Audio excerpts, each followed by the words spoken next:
le agradezco muchísimo a Pepe Reveles, José Reveles, periodista, que ha estado revelando muchas cosas. Y yo lo busqué porque en estos días, mis amigos, el caso Vallarta vuelve a estar en jaque. Y ustedes me han preguntado mucho qué onda con los testigos, qué pasó con ellos, por qué no los entrevistamos. Muchos incluso dicen es que por qué defendemos tanto a Israel Vallarta si él es un secuestrador. Y si alguien se dedicó a investigar las inconsistencias que se dieron en los testimonios de los testigos, fue Pepe Reveles. Publicó un libro, El Afer Cassés, y eso es uno de los temas que quiero tratar con él. Así que le agradezco muchísimo a José Reveles que esté con nosotros esta noche y ustedes ayúdenme a compartir. Mi querido Pepe Reveles, ¿cómo estás? Muy buenas noches. Muy buenas noches, gusto en saludarte y saludos a tu auditorio. Pues entrémosle al tema, mi querido Pepe. Yo tengo entendido que escribiste este libro, de hecho ya lo compré, no sabía que lo compré, estoy esperando que me llegue por Amazon, pero escuché varias entrevistas que diste en ese momento en Rompeviento y demás, y escuchaba cómo decías que había varias inconsistencias en las declaraciones de un Ezequiel Elizalde y que lamentablemente pues eso es lo que desestimaría el caso. Hoy, después de 15 años, la Comisión Nacional de Derechos Humanos emitió una recomendación en pro de Israel Vallarta. Así que, ¿cómo viste tú? ¿Tú tuviste acceso a la carpeta de investigación, a las declaraciones en ese momento? Bueno, yo tuve acceso a mucha parte del expediente, hice entrevistas con la familia, con los responsables del asunto y llegué a mi propia conclusión de que era un gran invento. No era el show televisivo que se reprodujo en días recientes, sino que todo el proceso se corrompió mediante ese show, porque fue una mentira que haya habido un rescate de víctimas en vivo el día 9 de diciembre de 2005. Israel Vallarta y Florence Cassés fueron capturados el 8 de diciembre y los tuvieron toda la noche ahí en una camioneta y en unos separos, a Florence en una camioneta, a Israel en unos separos, ahí frente al Monumento a la Revolución, un local de la PGR entonces. Y desde ahí empezaron las torturas para Israel, que no han cesado. Todavía este diciembre, después de que le dio COVID, lo trasladaron a una cárcel de Michoacán y ahí le dieron un paseo curioso de 7 horas para presionarlo para que no estuviera ya dando lata, ¿no? Porque les parece que les da lata porque tiene 15 años sin sentencia y está exigiendo que ya se le declare culpable o inocente, ¿no? Ya de hecho, la Secretaría de Gobernación está haciendo una propuesta para poderlo sacar de la cárcel por desvanecimiento de datos, así se llama. No estamos hablando de un desistimiento, que es lo que para mí sería lo adecuado. La Fiscalía debería decir, me desisto de la acusación, porque todas las pruebas que encontré son falsas, todo fue inventado. Hay un libro que no es el mío, que es el de Emmanuel Stills, una periodista de Bélgica, de habla francesa, que escribió un libro que se llama El Teatro del Engaño, en donde demuestra la no existencia de la banda del Zodíaco. Nadie jamás había oído hablar de esa banda. Ahí se inventó y fue como se montó el show para darle, digamos, hacer propaganda de los gobiernos, primero del panista Vicente Fox y después de Felipe Calderón, de que toda captura que tuviera que ver con secuestradores, pues era un triunfo de la política gubernamental. Entonces, en ese afán, hubo muchas víctimas inocentes. Hay mucha gente que está en la cárcel porque le inventaron los delitos y sigue en la cárcel sin poder salir. Estamos hablando de Israel Vallarta, pero yo te puedo decir el caso de Pablo Solórzano Castro, del caso Martí, igual. Lo acusaron falsamente y por una acusación de un individuo que a su vez fue torturado y que ya se arrepintió y hasta le escribió una carta y le pidió perdón físicamente porque se encontraron en el reclusorio, sigue en la cárcel, no lo liberan. Es increíble. Este tipo de acciones no fueron un único caso, digamos que es el caso paradigmático, en la medida en que se empleó todo el poder de las televisoras para convencer a la opinión pública de algo que estaba fuera de la realidad. Una escena inventada que contaminó todo el proceso, que tuvo un efecto corruptor, como dijo el ministro Saldívar entonces, todavía no era presidente de la Suprema Corte, un efecto corruptor sobre todo el proceso. Ante la opinión pública, ante el tribunal mediático, se le condenó a Israel Vallarta y a Florence Cassés y se les metió a la cárcel. Ella salió a los 7 años y fracción, y su exnovio, porque ya no eran novios, Israel Vallarta, sigue 15 años después sin sentencia. Increíble, una dilación de justicia pues realmente inenarrable. Si me permites, quisiera profundizar justamente en eso, porque esa es la pregunta. ¿Por qué siguen en prisión? Hoy estamos hablando que en administraciones de Calderón, de Peña Nieto, bueno, era lógico, se protegían unos a otros, pero hoy, actualmente, con esta administración, ¿por qué seguimos viendo a Israel Vallarta, a Pablo Solórzano, a Brenda Quevedo, ¿no? 3 personas por mencionar, a muchos otros a los que les fabricaron delitos? ¿Por qué los seguimos viendo en prisión? ¿A qué conclusiones llegaste del por qué, en el caso, por ejemplo, de Israel o Pablo Solórzano, por qué siguen en prisión ellos? Bueno, yo creo que García Luna, Genaro García Luna, se vendía a sí mismo como gran operador en contra de las bandas de traficantes, en contra de la delincuencia organizada. De hecho, eran las épocas en que la Secretaría de Seguridad Pública Federal, bueno, ahí era la AFI todavía, pasó de la AFI, al año siguiente fue secretario de Seguridad Pública Federal, y entonces pagó a Televisa para que hicieran una especie de serie, yo lo llamo la publinovela, en donde los héroes eran solo los policías federales, todo lo hacían bien, todo era correcto, todo era, eran como los adalides de la justicia, ¿sí? Mientras pues ni el ejército ni la marina parecía que hacían nada, según esta publinovela, pero bueno, la pagaron con dinero del erario y así se hicieron propaganda. Entonces, el caso Cassés les llamó mucho la atención por ser una güerita bien parecida, francesa, una extranjera que supuestamente vino a secuestrar a gente a México y a eso se dedicaba, etcétera, etcétera, etcétera. Pero en el transcurso de la lectura y en la aportación de pruebas, uno se da cuenta que todo fue perfectamente inventado, hasta el nombre de la banda de los Zodiaco. Entonces, los 3 personajes que fueron teóricamente rescatados esa noche, no esa noche, esa madrugada, al amanecer del 9 de diciembre, en realidad no estaban 2 días antes en ese lugar. Bueno, es fecha que no sabemos en dónde estuvieron, quién se los prestó para el montaje, si estaban secuestrados, si eran gente que tenía en la mira la AFI, si vienen de otros secuestros. De hecho, había muebles de otros secuestros, de los que decomisa la autoridad, de pronto aparecieron ahí en los cuartitos del rancho de las Chinitas, ¿no? Cuartos de Trevejos, ¿no?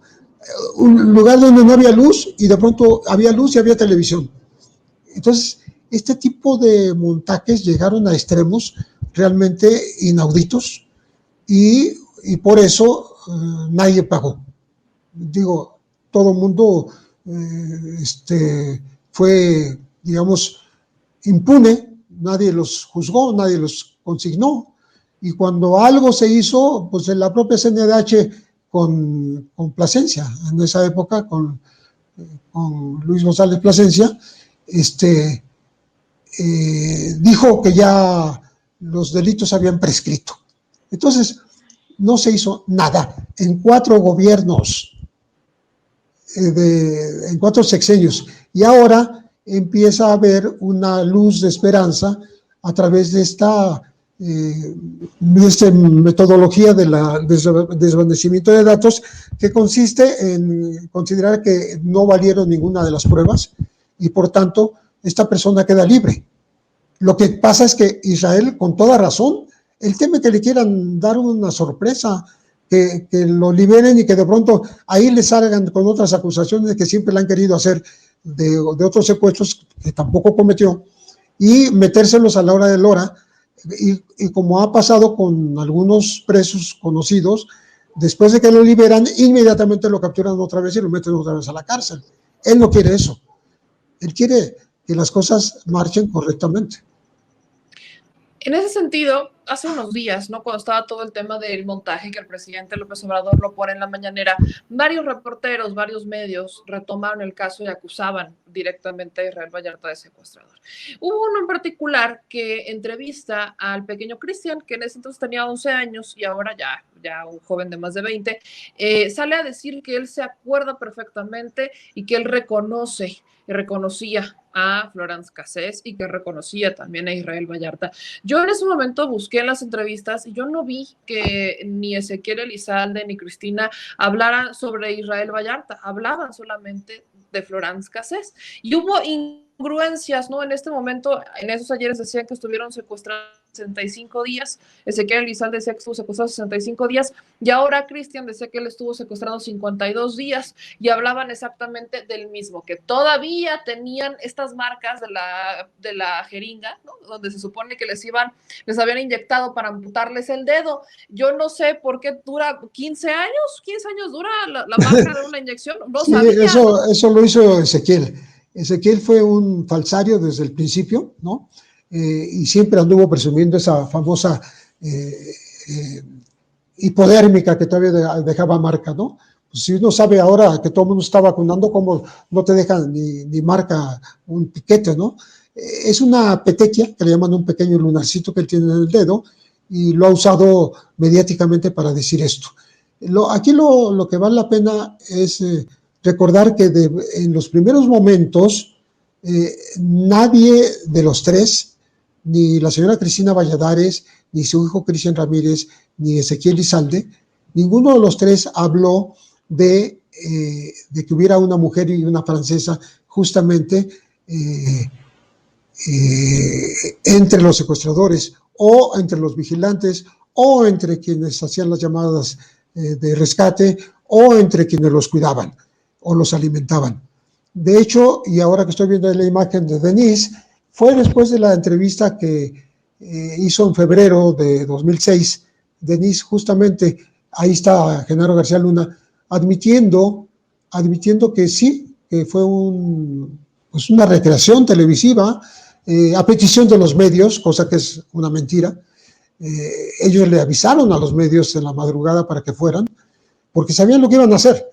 Y según esto, pues era al servicio de los medios. Yo no sabía que las policías estuvieran al servicio de los medios de comunicación, pero en fin, eso fue lo que él dijo. Y la verdad es que a partir de esa fecha, a partir de febrero de 2006, se incrementó la presión contra Florence y contra Israel. Pasaron casi 4 años, 3 años y medio pasaditos, y todavía no había alguien más como parte de la banda, de la supuesta banda de los Zodíaco, de tal manera que ni siquiera se les podía acusar de delincuencia organizada, porque la ley de delincuencia organizada habla de 3 o más personas que se ponen de acuerdo para delinquir, y aquí no había más que 2, ¿no? Entonces ya empezaron a capturar gente, a David Orozco, que terminó siendo obligado a declarar, lo golpearon terriblemente, murió en la cárcel, siendo inocente porque nunca se le sentenció, y a quien no se le sentencia pues es inocente. ¿Cómo capturaron a la familia Vallarta? Hay 3 Vallartas que fueron capturados, hermanos, uno es Israel, otro es René, otro es Mario. Hay 3 sobrinos, Cortés Vallarta, que también fueron encerrados, 2 de ellos ya están libres, pero queda uno en prisión. Es decir, hay 3 Vallartas fuera y 3 Vallartas dentro. Y parece que nada más se habla de Israel, cuando toda la familia ha sufrido este acoso, pues acoso de la propia autoridad, ¿no? Que pareciera querer hundirlos a como diera lugar, sin que haya las evidencias, sin que haya las pruebas, y es por eso que ahorita Gobernación está proponiendo el desvanecimiento de datos, porque es posible comprobar que las pruebas son totalmente inútiles, ¿no? Y ellos tendrían que salir libres. Perdón, nada más decir, ni siquiera sabemos dónde estuvieron secuestrados, si es que estuvieron secuestrados todos los días que dicen, Ezequiel, Cristian y la señora Cristina Valladares, porque 3 días antes no estaban en el rancho de las Chinitas. De hecho, un día antes no estaban. Pero bueno, 3 días antes, ¿por qué? Porque hay fotos que tomaron los agentes de la AFI adentro del rancho. Yo tengo copia de esas fotos. ¿Cómo van a entrar a un lugar donde hay secuestrados, toman fotos y no se dan cuenta que están los secuestrados? Fue una gran farsa. Ahí justamente entra la dinámica de por qué sí entraron y había gente, ¿por qué no lo sacaron en ese momento? No, todo lo hicieron con este montaje. Y ya para terminar este tema e ir al siguiente, ya que tuviste el expediente, que estuviste mucho más cerca al tema en ese momento, ¿por qué Israel Vallarta? ¿Por qué los Vallarta? ¿Por qué ensayarse con ellos? ¿Por qué los Vallarta? ¿Por qué en el caso de Pablo Solórzano? ¿Por qué Pablo Solórzano? ¿A quién, ahora sí, a quién molestaron? ¿A quién hicieron enojar? ¿Quién es el interés? ¿Cuál es el interés, además, obviamente, del que tenía Genaro García Luna, de que fueran ellos? Bueno, en el caso de Pablo Solórzano, porque primero le hicieron una extorsión, unos agentes que lo amenazaron con hundirlo en la cárcel si no les daba 500,000 pesos. Él no se los dio. Por cierto, el ex agente policial de la Ciudad de México llegó a ser guardaespaldas de don Bernardo Batis, del procurador, y bueno, sin deberla ni temerla, lo metieron a la cárcel con un apodo que en su vida había escuchado, el Gallo, el famoso Gallo, y ahí sigue en la cárcel, sin pruebas, ¿no?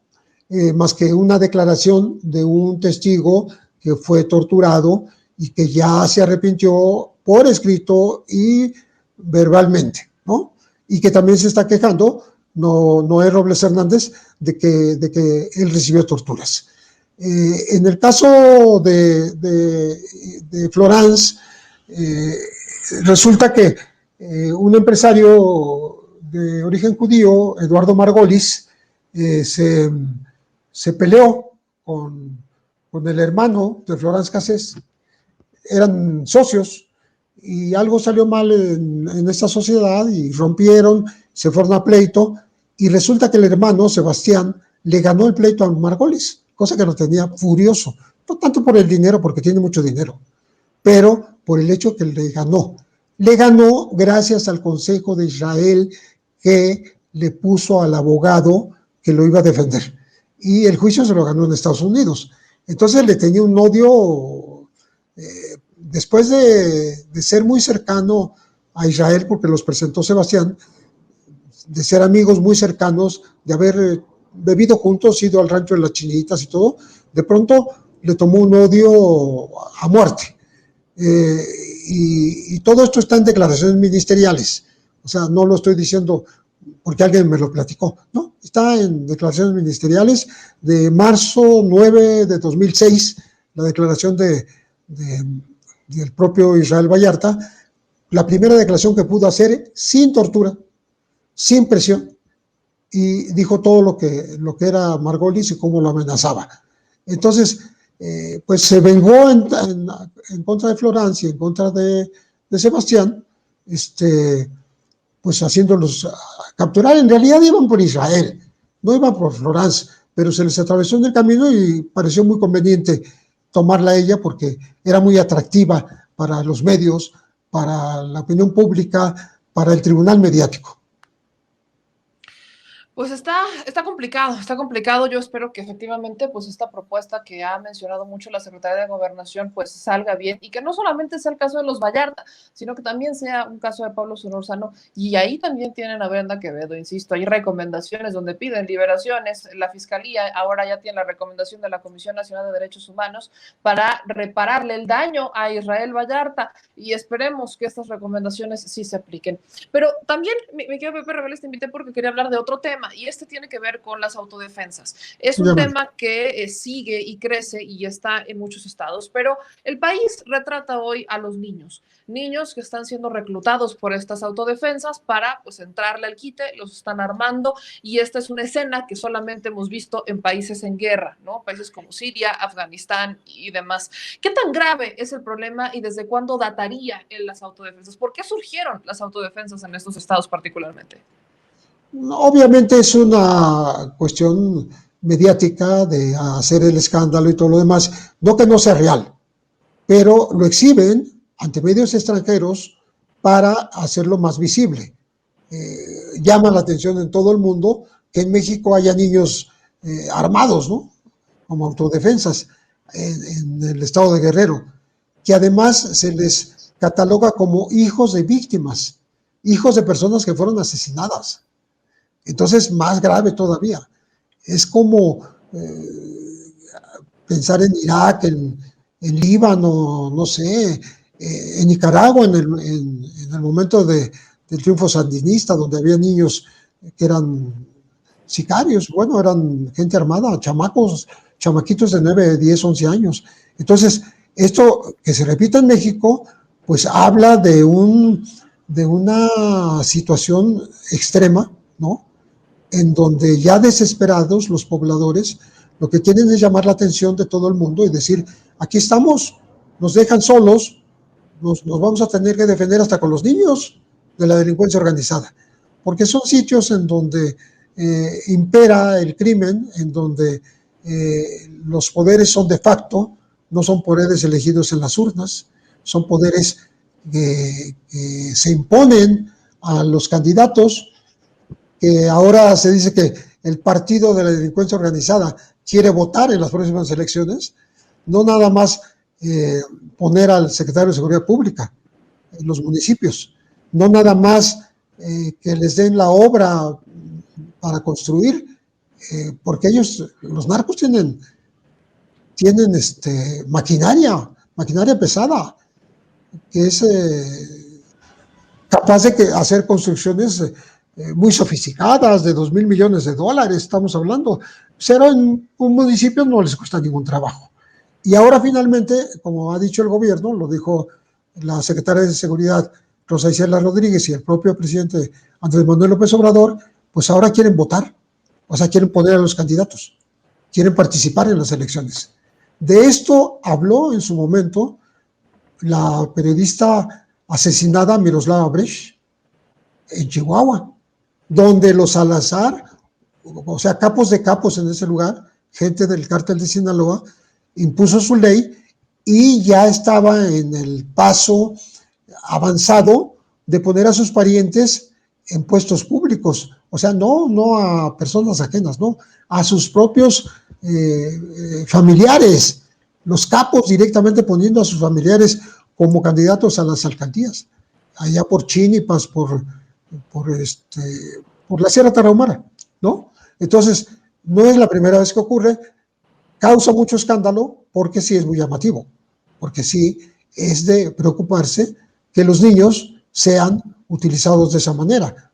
Digo, utilizados, ¿por qué? Porque finalmente no es que tengan la convicción de armarse, pero los invitan, a ellos les parece bien traer un arma y la aceptan y aceptan el entrenamiento y aceptan andar patrullando, etcétera, ¿no?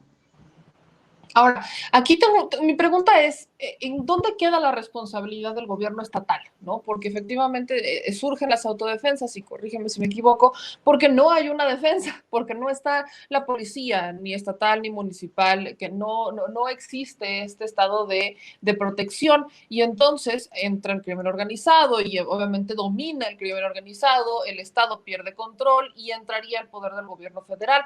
Pero, porque entre, por ejemplo, en este caso el presidente dice, entre más elementos de la Guardia Nacional tengamos, pues más vamos a ir reduciendo el fenómeno de las autodefensas. Pero, ¿qué pasa, no? ¿En qué momento se convierte esto en una responsabilidad del gobierno federal exclusivamente y deja de ser entonces responsabilidad de los gobiernos estatales o municipales? Hay, esto como bien también aquí dice el productor, pues no es nuevo que haya comunidades con niños armados, viene hasta desde el Ejército Zapatista de Liberación Nacional y hasta lo politizan, como bien me lo menciona, se vuelve completamente político y menos un estado de defensa, ni mucho menos el objetivo original. Hasta ellos muchas veces se convierten hasta en propios delincuentes, ¿no? Con tal de mantener el orden y la paz. Pero ¿en dónde queda la responsabilidad del Estado y se convierte en responsabilidad de la Federación? El asunto de las autodefensas no es en blanco y negro. Surgen justamente las que tienen algún respaldo popular, alguna razón de ser, de la inexistencia de una autoridad que controle la violencia y la seguridad, ¿no? La inseguridad, perdón. Entonces, así nacen, pero eso no las hace puras y santas. De pronto hay autodefensas como las que hubo en Michoacán, que ahora mismo están actuando, en ese momento están actuando algunas ahí en Aguililla, en Michoacán, que están infiltradas por el narco o que se convirtieron en parte al narco y sirven a intereses ajenos a lo que era la autodefensa del pueblo. Entonces, aquí habría que ver el fondo del asunto, cuál es, porque en Guerrero de pronto hay movimientos campesinos que defienden la siembra de amapola, porque es su único modus vivendi, es su único recurso. Ahorita ya no, porque bajó muchísimo de precio, pero digamos que hace 4 o 5 años, pues era defender, hasta el arzobispo defendía a los cultivadores de amapola, a los productores de goma de opio y de heroína. ¿Por qué? Porque ¿qué otra cosa van a tener como fuente de ingreso? ¿No? Entonces, así es lo mismo para las autodefensas. De pronto deciden armarse por sí mismos, deciden patrullar las poblaciones, deciden no aceptar el yugo y el cacicazgo y el imperio de la delincuencia organizada, y bueno, se arriesgan porque también hay muchos desaparecidos y muchos muertos, ¿no? Entonces, es un caso que yo creo que sirve para llamar la atención. Que el gobierno federal, que no es el responsable último, como tú dices, sino hay responsabilidad del gobierno estatal. De hecho, debería ser responsabilidad del gobierno estatal y de los gobiernos municipales, que por cierto están tirados de la mano de Dios, nadie les hace caso, nadie les toma en cuenta, nadie los respeta, ¿no? Habría que poner un remedio y ese remedio no está a la mano, porque de pronto llega la Guardia Nacional, como es el caso de Aguililla ahorita, y están resguardados, porque dice el presidente que no están buscando la confrontación. Entonces, ¿qué están buscando? ¿Pura presencia? No, la delincuencia organizada no se va de esa manera. Tiene que haber una acción más allá de que no se opte por el enfrentamiento armado en las calles, pues sí una presencia masiva que en efecto haga que se retiren de las comunidades y dejen a la gente en paz. La dejen en paz. Y en ese sentido, que la Guardia Nacional, efectivamente, el presidente ha dicho que no va a haber una guerra contra el crimen organizado y lo ha repetido en más de una ocasión, que obviamente están investigando y que van a realizar detenciones. Pero la guerra está, hay una guerra entre la sociedad, hay una guerra que se dejó, hay secuelas de una guerra y preocupa que hay muchas personas que dicen, bueno, es que sí, la Guardia Nacional debería de actuar, otros dicen, no tiene por qué hacerlo, ellos eventualmente se les está atacando la economía. Y con esa estrategia, ¿qué tan rápido, no? La estrategia de la Unidad de Inteligencia Financiera, bloqueando cuentas de de los grupos del crimen organizado, es una estrategia que por ahí solamente nos vamos a ir. No, eso ojalá que se profundice, que sea de todos los días, que les busquen el dinero y que se los quiten, que les congelen las cuentas, que les cierren las empresas fantasmas, etcétera. Eso sería genial, pero se hace de manera muy esporádica. Se ha hecho contra el Cártel Jalisco Nueva Generación, en 2 operativos que, por cierto, inició Estados Unidos, el operativo Pitón y el operativo Agave Azul, pero no es una cosa generalizada. Ojalá fuera generalizada, porque es la única forma de disminuirle su poder, porque con dinero pueden hacer lo que quieran, comprar las armas que quieran, pagar los sicarios que deseen, tomar los vehículos que les convengan, aviones, vehículos terrestres, barcos, lo que sea, o fabricar sus propios monstruos, estos que hablábamos hace rato de blindaje hechizo, digamos, los monstruos caseros estos que parecen tanques, les llaman monstruos, pero que pues están montados sobre ruedas de tráiler, ¿no? Y que sirven para hacer una exhibición de fuerza y nada más, porque ni siquiera se movilizan demasiado. Pero en fin, esto es un producto envenenado de todo lo que ha ocurrido en los últimos años. No es fácil echarlo para atrás. Hay que ir poco a poco, ahí con la estrategia que es correcta del gobierno, de generar oportunidades para los muchachos, en escuelas, en trabajos, en empleo temporal, ese tipo de ayudas, pero simultáneamente ir contra las finanzas de la delincuencia organizada. Y ya por último, ya es el último tema, no lo habíamos puesto sobre la mesa, pero bueno, es el tema de hoy, esta reforma que hacen en el Senado, aparte de que le dan 2 años más al ministro Arturo Saldívar, se habla ya de poder investigar y de darle una apertura más grande para erradicar el nepotismo y la mala práctica en los jueces. Ya es un tema porque hay oposición que está diciendo que no a la persecución de jueces ni del Poder Judicial. Y quisiera preguntarte, ¿tú consideras que hay elementos suficientes como para poder investigar, sancionar y en su caso meter a la cárcel a algunos jueces en este país? En México es muy raro que eso ocurra. Sí llega a ocurrir, pero es esporádico. De hecho, algunos jueces que han mantenido su independencia o que se han atrevido a ir en contra de los intereses de algunos delincuentes han sido asesinados. El primero de ellos, el siglo pasado, fue Pedro Villafuerte Mijangos en Morelos. Después de que sentenció un capo, lo mandaron matar.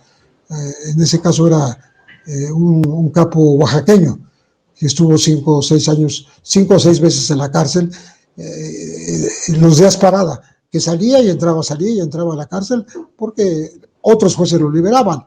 Entonces, sí hay esa complicidad, esa facilidad que dan los jueces para darle el revés a las acciones que a veces son buenas de parte del Ejecutivo. Yo me acabo de topar con un caso que me parece interesante, después del operativo Pitón, contra el cártel Jalisco Nueva Generación, donde congelaron más de 2,000 cuentas bancarias, cerraron cientos de empresas, congelaron las cuentas, etcétera. A los 3 meses ya los jueces les estaban dando amparos para que pudieran descongelar esas cuentas y poder usar el dinero. Y estamos hablando del cártel Jalisco Nueva Generación. Estamos hablando del cártel más enriquecido, que ha crecido de una manera exponencial, mucho más que el cártel de Sinaloa, que exporta a Europa, que exporta a Australia, a África y a Asia. Además, ahora ya se metió también en Estados Unidos y han capturado a las mujeres, sobre todo de los Queenies y del cártel Jalisco, los han capturado en Uruguay, en Brasil, en Argentina y en México. Bueno, aquí capturaron a Abimael González, que es el cuñado del Mencho, pero siguen impunes, siguen operando y pueden seguir lavando dinero porque son intocables. O sea, la UIF tarda mucho en aterrizar los casos y no siempre es exitosa. Entonces yo creo que hay que darle más fuerza, más garras, más efectividad a la unidad de inteligencia financiera para que realmente pues termine el poderío económico de estos grupos delincuenciales, que con eso se mueven, con eso es lo que se mueven. Pues mi querido Pepe Reveles, te agradezco mucho estos minutos, de verdad es un deleite poderte escuchar y que la gente se quede también con estos análisis y con la experiencia que tienes y con las investigaciones que haces. Entonces, te mando un abrazo muy grande y espero que estemos en contacto próximamente. Gracias, Yamal. Muchísimo gusto saludarte. Buenas noches. Muy buenas noches.